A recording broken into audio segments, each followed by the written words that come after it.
नमस्कार दोस्तों, मेरा नाम है अतुल श्रीवास्तव और स्वागत है आपका नेक्सस जीएस में। ग्रैंड स्लैम के बारे में बात कर लेते हैं। ग्रैंड स्लैम जो होता है वो आपका टेनिस में खेला जाता है और 4 ग्रैंड स्लैम होते हैं एक पूरे के पूरे वर्ष में। Australian open, French open, Wimbledon और यूएस ओपन। तो इसी सीक्वेंस में होता है। सबसे पहले आपका स्टार्टिंग में जब साल की शुरुआत होती है तो ऑस्ट्रेलियन ओपन होता है, फिर फ्रेंच ओपन होता है, फिर विंबलडन होता है और फिर यूएस ओपन होता है। ठीक है। तो जिन्हें आपका मेज़र भी बोला जा सकता है कि 4 मेज़र होती हैं जो टेनिस प्रतियोगिता में सबसे बड़ी हैं प्रतियोगिता। तो और एग्जामिनेशन में भी आपका सबसे ज़्यादा जो ग्रैंड स्लैम है उन्हीं से क्वेश्चन पूछा जाता है। तो ऑस्ट्रेलियन ओपन तथा जो यूएस ओपन होता है दोनों हार्ड कोर्ट पर खेले जाते हैं, जबकि जो फ्रेंच ओपन होता है वो मिट्टी पर खेला जाता है और विंबलडन जो होता है वो घास पर खेला जाता है। ठीक है। तो हम लोग अब शुरुआत कर देते हैं कि कौन कौन विजेता रहा है, कौन कौन उपविजेता रहा है, किस प्रकार से क्वेश्चन जो है इससे पूछे जा सकते हैं। तो साल की शुरुआत होती है ऑस्ट्रेलियन ओपन से। ऑस्ट्रेलियन ओपन को किसने जीता है उसके बारे में बात करें तो पुरुष एकल का खिताब जो जीता है नोवाक जोकोविच ने जीता है, सर्बिया के हैं ये। और डेनियल मेदवेदेव को हराया है, रूस के हैं ये।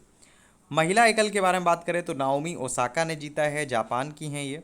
और उपविजेता जो हैं जेनिफर ब्रैडी हैं, यूएसए से हैं। अब हम लोग आ जाते हैं फ्रेंच ओपन के बारे में। तो पुरुष एकल का खिताब फिर से नोवाक जोकोविच ने जीता है और उपविजेता जो रहे हैं स्टेफनोस सिटी सिपास रहे हैं, ग्रीस के हैं ये, ग्रीक के हैं सॉरी। महिला एकल के बारे में बात करें तो बारबोरा क्रेजिकोवा, नाम बहुत पॉपुलर है इनका, चेक गणराज्य की हैं ये। और अनास्तासिया को इन्होंने हराया है, रूस की हैं ये। फ्रेंच ओपन 2021 का। बाकी बहुत सारे हैं, पुरुष युगल भी होता है, महिला युगल भी होता है। 2020 में मिश्रित युगल स्पर्धा का आयोजन जो है इस टूर्नामेंट में नहीं किया गया था। फिलहाल ये 21 के बारे में हम लोग बात कर रहे हैं। नेक्स्ट है, अब हम लोग आ जाते हैं विंबलडन 2021 के बारे में।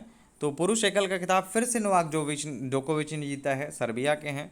और हराया है मैटियो बेरेटिनी को, इटली के हैं ये। महिला एकल में एस्ले बार्टी ने जीता है, ऑस्ट्रेलिया से हैं ये।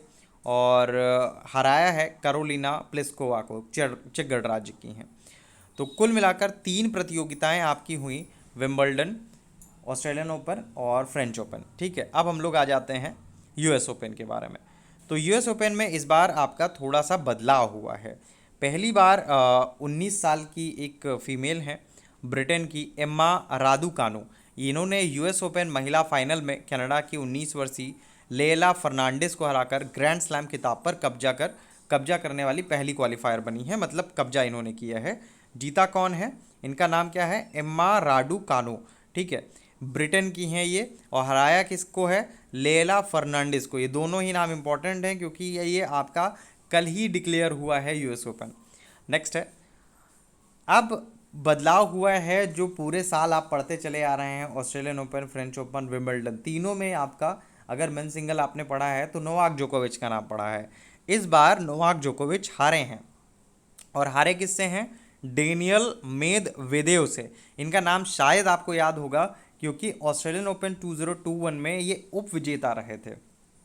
तो जो ऑस्ट्रेलियन ओपन 2021 का विजेता रहा था, वो विजेता रहा था, उसी को जस्ट अपोजिट जो है वो आपका किस में हुआ है, यूएस ओपन में। यूएस ओपन और अमेरिकी ओपन एक ही चीज़ होती है। तो डेनियल मेदवेदेव ने नोवाक जोकोविच को हराया, रूस के हैं ये। और इन्होंने चैंपियनशिप का ताज जो है अपने नाम पे दर्ज किया। तो सर्बियाई खिलाड़ी हैं और जोकोविच, इनको 6-4, 6-4, 6-4 के विरुद्ध सीधे सेटों में पराजित कर इन्होंने ये खिताब जो है वो जीता है। तो कुल मिलाकर कहा जा सकता है कि इस साल का जो ग्रैंड स्लैम है उसके बारे में हम लोगों ने डिस्कस कर लिया है।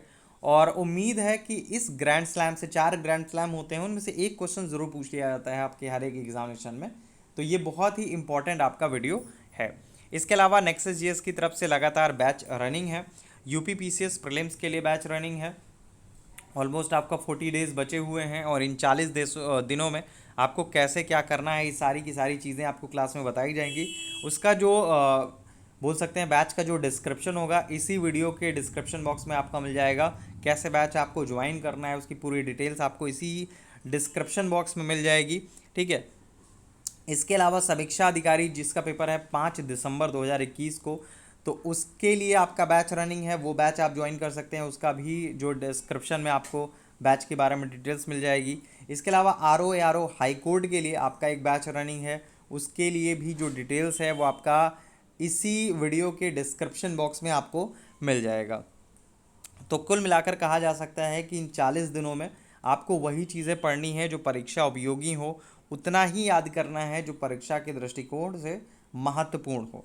तो इसी वजह से नेक्सस जीएस के हर एक पेज पर लिखा होता है पढ़िए वही जो परीक्षा में आए। और पिछले 5 सालों से नेक्सस जीएस ने लगातार रिजल्ट दिए हैं और हर एक एग्जामिनेशन में दिए हैं, चाहे वो आपका UP PCS हो, चाहे वो समीक्षा अधिकारी हो, चाहे वो खंड शिक्षा अधिकारी हो। और जो मेजर फोकस होता है वो UP PCS के एग्जामिनेशन पे होता है। UP PCS का मतलब होता है आयोग के द्वारा जो भी आयोजित कराई जाती हैं परीक्षाएं उस पे। चलिए फिलहाल के लिए इतना ही। Thank you so much.